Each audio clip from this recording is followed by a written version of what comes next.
بسم اللہ الرحمن الرحیم۔ السلام علیکم ورحمۃ اللہ وبرکاتہ۔ حکیم حافظ ذوالفقار احمد چوہان آپ سے مخاطب ہے۔ ارشاد باری تعالیٰ ہے وَمَن يُؤْتِ الْحِكْمَةَ فَقَدْ أُوتِيَ خَيْرًا كَثِيرًا، جسے ہم نے حکمت عطا کر دی اسے ہم نے بہت کچھ عطا کر دیا۔ آج ہم جس موضوع پر بات کریں گے وہ ہے جوڑوں کا پتھرا جانا۔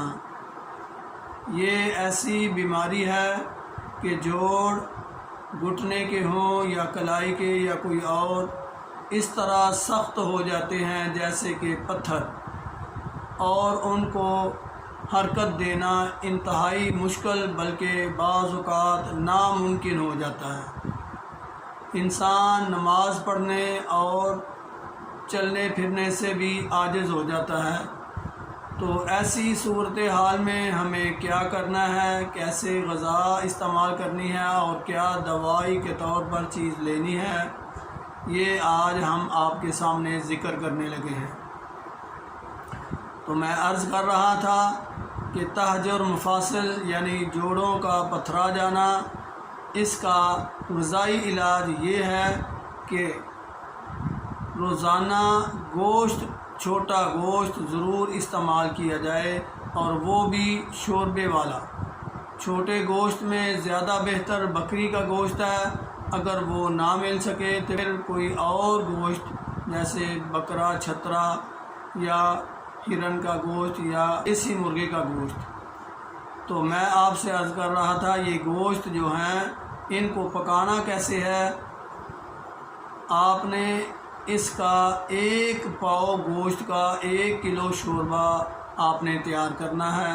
اس میں مسالے جو ایڈ کرنے ہیں وہ سبز مرچ، کالی مرچ، نمک، ادرک، ہلدی، لہسن، زیرہ سفید، یہ چیزیں آپ نے اس میں مسالے کے طور پر ایڈ کرنی ہیں، اور اسی کو روٹی کے ساتھ کھانا ہے۔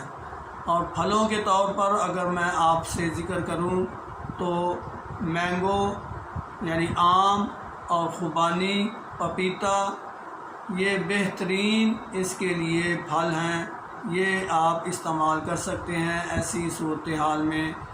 اور دوائی کے طور پر میں ذکر کرنے لگا ہوں، وہ 1 کھجور لیں، اس میں 2 دانے پستے کے باریک پیس کر اس کے گٹھلی نکال کر اس میں اندر بھر دیں، اور اس کو دیسی گھی پر تھوڑا سا بھون لیں۔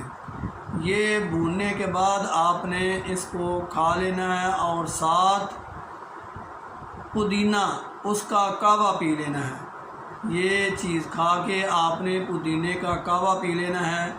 یہ چیز کم از کم دن میں 3 دفعہ اس کو استعمال کرنا ہے، یعنی کھجور بری ہوئی پستہ کے ساتھ، کھجور بری ہوئی پستہ کے ساتھ جو فرائی کی ہو دیسی گھی پر، اور اس کے ساتھ کہوہ پینا ہے پودینے کا۔ یہ کہوہ اور یہ کھجور آپ نے دن میں 3 دفعہ استعمال کرنی ہے۔ میرے اللہ کے فضل سے چند دن میں ہی یہ آپ محسوس کریں گے کہ جوڑ جو ہیں وہ اپنی اصلی صورت میں واپس آ رہے ہیں، اور ان کو حرکت دینا مشکل نہیں ہو رہا۔ تو اس کے ساتھ خاص طور پر پانی کا میں ذکر کرتا ہوں کہ پانی کبھی بھی ٹھنڈا استعمال نہیں کرنا چاہیے۔ جب بھی پانی استعمال کریں نیم گرم پانی استعمال کریں تو بہت جلد اس سے چھٹکارا حاصل ہو جائے گا۔ میرا چینل سبسکرائب ضرور کر لیں، کیونکہ میں چاہتا ہوں کہ ایسی ویڈیوز آپ کے پاس روزانہ کے طور پر پہنچتی رہیں۔ وما علینا الا البلاغ۔ السلام علیکم ورحمۃ اللہ وبرکاتہ۔